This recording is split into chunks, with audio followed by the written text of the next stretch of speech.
Sir positive বার্তা থেকে আমরা এসেছি, তো বিজয়ার শুভেচ্ছা বার্তা আপনার কাছ থেকে একটু নিয়ে নেবো এবং আজকের যে প্রোগ্রাম মায়ের গমন সেই সম্বন্ধে একটু আপনার কাছ থেকে একটু জেনে নেব। প্রথমত আপনাদেরকে আমি পজিটিভ বার্তাকে আমার বিজয়ার শুভেচ্ছা জানাচ্ছি এবং সেই সঙ্গে অবশ্যই সারা রাজ্যবাসীকে এই শুভ বিজয়ার আমার ব্যক্তিগত পক্ষ থেকে আন্তরিক প্রীতি শুভেচ্ছা অভিনন্দন তো অবশ্যই জ্ঞাপন করছি। এবং এটা স্বাভাবিকভাবেই যে আমাদের বাঙালিদের সবচেয়ে বড় উৎসব শারদীয় দুর্গোৎসব হয় এবং এটা উৎসব আসে চলে যায়।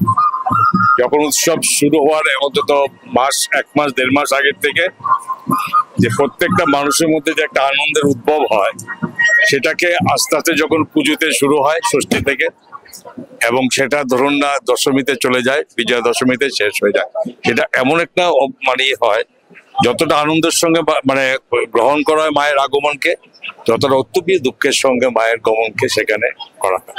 তো আমি অবশ্যই সেই সঙ্গে আমারও ব্যক্তিগতভাবে তাই অভিমত এবং সারা রাজ্যবাসী যেভাবে একটা সুশৃঙ্খল শান্তিপূর্ণ পরিবেশ আনন্দ পরিবেশের মধ্যে এই মায়ের পুজোটাকে সম্পন্ন করেছে, এটা অবশ্যই তাদের অশেষ ধন্যবাদ।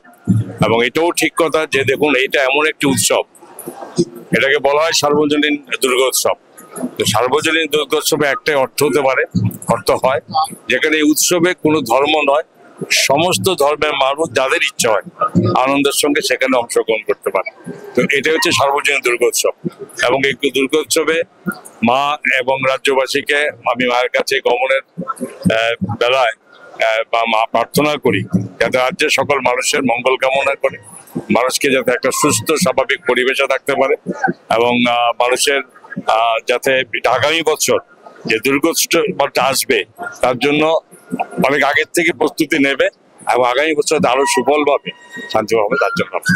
অনেক ধন্যবাদ আমাদের মধ্যে উপস্থিত স্যারকে, খুব সুন্দর ভাবে ওনার আমরা বক্তব্য আমরা শুনে নিলাম। সত্যি এই দুর্গোৎসব আমাদের ধর্ম বর্ণ নির্বিশেষে আমরা সকলে একত্রিত হই এবং আজকে যে এই মায়ের গমন এবং সুষ্ঠুভাবে সম্পন্ন হোক এবং আমরা সকলে মিলে একসাথে থাকবো এবং এটাকে এনজয় করব।